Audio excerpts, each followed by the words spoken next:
के 8:20 हुए हैं।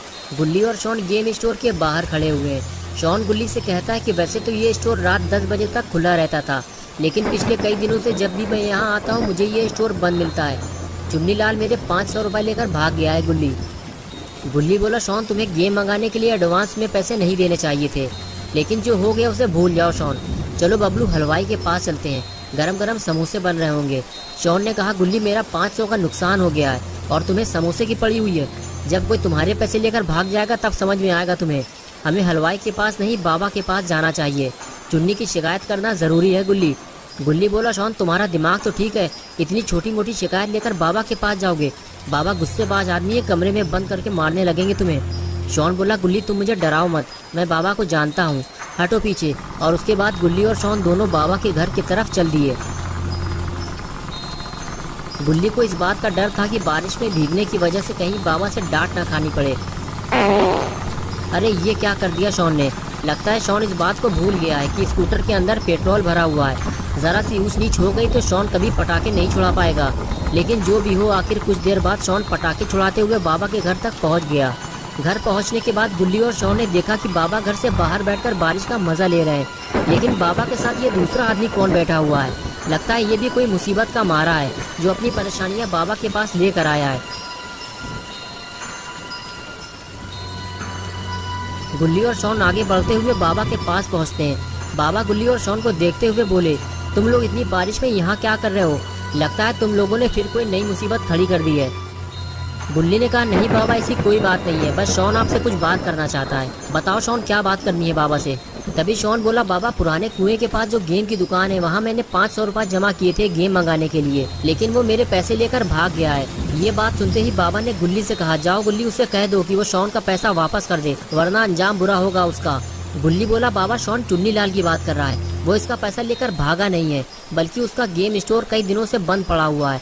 मैं उसे जानता हूँ, स्टोर खुलते ही मैं इसका पैसा वापस दिला दूंगा। तभी पास में बैठे हुए अंकल ने गुल्ली से कहा, बेटा चुन्नी तो मर चुका है, उसे मरे हुए 4 दिन हो चुके हैं। पुलिस को उसकी लाश 2 टुकड़ों में मिली थी। ये बात सुनते ही गुल्ली और शॉन बेहद परेशान हो गए। शॉन को तो इस बात पे यकीन ही नहीं हो रहा कि चुन्नी मर चुका है, वो कुछ दिन पहले ही तो उससे मिला था। शॉन कहता है, गुल्ली अब मेरे पैसों का क्या होगा? गुल्ली बोला, यार वो मर चुका है और तुम्हें अपने पैसों की पड़ी हुई है। और उसके बाद गुल्ली ने सामने बैठे हुए अंकल से पूछा, अंकल आखिर चुन्नी को मारा किसने? क्या उसकी किसी से दुश्मनी थी? अंकल ने कहा, गुल्ली तुम मुझे झंडू अंकल कह सकते हो, तुम बैठ जाओ, मैं तुम्हें स्टोरी सुनाता हूँ। उसके बाद गुल्ली बैठ गया। झंडू अंकल ने स्टोरी सुनाना शुरू कर दिया। झंडू अंकल ने कहा, गुल्ली जितने जल्दी हो सके घर वापस लौट जाओ। अब रात में घर से बाहर निकलना खतरे से खाली नहीं है, क्योंकि वो अपना बदला लेने वापस आ गया है और चुन्नी को मिलाकर अब तक वो 5 लोगों की जान ले चुका है। गुल्ली ने पूछा, झंडू अंकल कौन अपना बदला लेने वापस आ गया है? आप किसकी बात कर रहे हैं? उधर से आवाज़ आई, लंबरजैक। अरे वही लकड़हारा जिसका 15 दिन पहले मर्डर हो गया था। जिस वक्त वो जंगल से लकड़ियाँ काट कर घर वापस आ रहा था, तभी रास्ते में कुछ लोगों से उसकी कहासुनी हो गई थी और देखते ही देखते बात इतनी आगे बढ़ गई कि उन बदमाशों ने उसे पीट कर मार डाला। और उसके बाद लकड़हारे के पास जो चेन सॉ मशीन थी जिससे वो लकड़ियाँ काटा करता था, उसी चेन सॉ मशीन से उन बदमाशों ने लकड़हारे का सर उसके धड़ से अलग कर दिया और पास में ही एक गड्ढा खोदकर उसे वहीं जमीन में दफन कर दिया था। और उसके बाद से ही कई लोगों ने किसी सरकटे को रात में टहलते हुए देखा है। मैं नहीं जानता कि इस बात में कितनी सच्चाई है, लेकिन एक के बाद एक 5 लोगों की मौत हो चुकी है और जितने भी लोग मारे गए हैं सबका सर कटा हुआ था। इसलिए मुझे भी अब लोगों की बातों पर भरोसा होने लगा है। सरकटे की बात सुनकर पॉटी बॉय शॉन अपनी जगह से उठकर गुल्ली के पास आकर बैठ गया और झंडू अंकल से पूछने लगा कि रात में निकलना इतना खतरनाक है तो आपको घर से बाहर नहीं आना चाहिए था।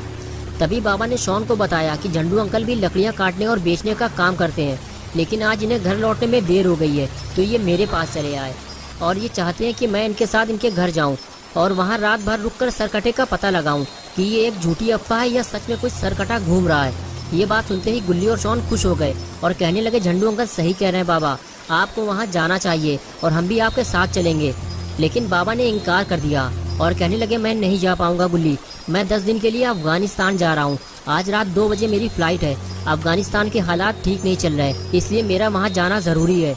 लेकिन यहाँ क्या होगा बाबा, वो सर कटा फिर किसी की जान ले लेगा और मैं अपने घर वापस कैसे जाऊँगा? मुंह लटकाते हुए ये बात झंडू अंकल ने बाबा से कही तो बाबा ने जवाब दिया, तुम घबराओ मत झंडू, सर कटे को ढूंढने और पकड़ने का काम मेरे ये 2 जानवर करेंगे। अंकल ने कहा, बाबा कौन से जानवर? बाबा ने कहा, ये 2 जो तुम्हारे सामने बैठे हुए हैं। अंकल बोले, बाबा ये तो बच्चे हैं। बाबा ने कहा, नहीं ये बच्चे नहीं है, ये दोनों जंगली जानवर हैं। इस छोटे वाले को देखो जरा, ये चिड़ियाघर से भागा हुआ जंगली जानवर है। अंकल ने कहा, लेकिन पता नहीं क्यों मुझे तो ये बच्चे लग रहे हैं। बाबा बोले, झंडू तुम अभी छोटे हो, जब तुम बड़े हो जाओगे तब तुम्हारे समझ में आएगा कि जिन्हें तुम बच्चा समझ रहे हो वो बच्चे नहीं, शेर हैं, शेर जो हर वक्त खतरे और मुसीबत से लड़ने के लिए तैयार रहते हैं। जाओ गुल्ली, झंडू अंकल को उनके घर तक छोड़ कर आओ, और अगर रास्ते में तुम्हें कहीं सर कटा दिख जाए तो इनको वहीं उतार कर भाग आना। इनके चक्कर में अपनी जान को खतरे में मत डालना। जाओ शॉन, तुम भी गुल्ली के साथ जाओ। और उसके बाद गुल्ली शॉन को लेकर स्कूटर की तरफ आगे चला गया और झंडू अंकल भी उनके पीछे जाने लगे। तीनों के जाने के बाद बाबा भी घर के अंदर चले गए। झंडू अंकल बारिश में भीगकर बीमार पड़ सकते थे। अच्छा हुआ गुल्ली और शॉन सही वक्त पर यहाँ पहुँच गए। झंडू अंकल ने गुल्ली और शॉन का शुक्रिया अदा किया और उछलकर स्कूटर में बैठ गए।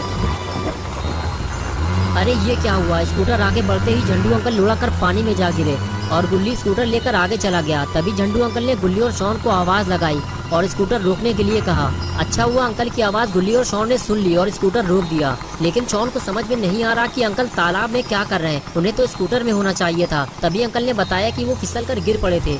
शॉन बोला, अंकल आप थोड़ा ठीक से बैठिएगा क्योंकि स्कूटर गुल्ली चला रहा है। और फिर तीनों मस्ती मजाक करते हुए आगे बढ़ गए। लेकिन झंडू अंकल का सही सलामत घर पहुँच पाना थोड़ा मुश्किल लग रहा है।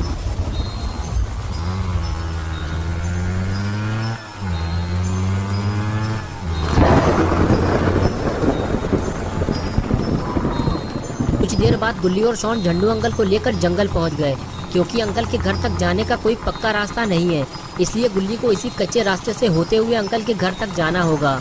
थोड़ा और आगे जाने के बाद गुल्ली को ऐसा लगा कि जैसे स्कूटर के नीचे कोई चीज आ गई हो। गुल्ली ने फौरन स्कूटर रोका और नीचे उतर कर देखा कि स्कूटर उछल क्यों रहा है, तो उसे पता चला कि स्कूटर तो पंचर हो गया है। लेकिन जैसे ही ये बात झंडू अंकल और शॉन को पता चली तो दोनों को डर लगने लगा। अंकल ने कहा, गुल्ली हम तीनों जंगल के बीचों बीच फंस चुके हैं और अब तो मुझे इस बात का डर सताने लगा है कि कहीं हमारी मुलाकात उस सरकटे से ना हो जाए। तुम अपना स्कूटर यहीं पेड़ के नीचे खड़ा कर दो, फिर हम तीनों पैदल घर की तरफ चलते हैं। बस थोड़ी ही दूर पे मेरा घर है। गुल्ली ने कहा, हाँ झंडू अंकल आप ठीक कह रहे हैं, यहाँ खड़े होकर भीगने से तो अच्छा है कि हम घर की तरफ आगे बढ़ते जाएं। लेकिन मैं अपनी स्कूटर यहाँ जंगल में नहीं छोड़ सकता, इसे मैं अपने साथ ले चलूंगा। गुल्ली बात कर ही रहा था कि तभी अचानक से शॉन ने सब कुछ चुप करा दिया और कहने लगा, तुम लोगों को कोई आवाज सुनाई दे रही है क्या, या सिर्फ मुझे ही ये आवाज सुनाई दे रही है? अंकल ने कहा, मुझे तो सिर्फ बारिश की आवाज सुनाई दे रही है। तभी गुल्ली बोला, नहीं अंकल, मुझे बारिश के साथ साथ कुछ और आवाज भी सुनाई दे रही है। ऐसा लग रहा है कि यहाँ कोई मशीन चल रही है, हो सकता है आसपास कोई फैक्ट्री हो।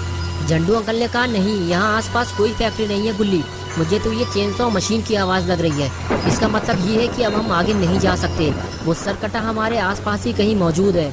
अंकल गुल्ली से बात कर ही रहे थे कि तभी शॉन उठकर खड़ा हो गया और कहने लगा, गुल्ली मशीन चलने की आवाज़ इस तरफ से ही आ रही है।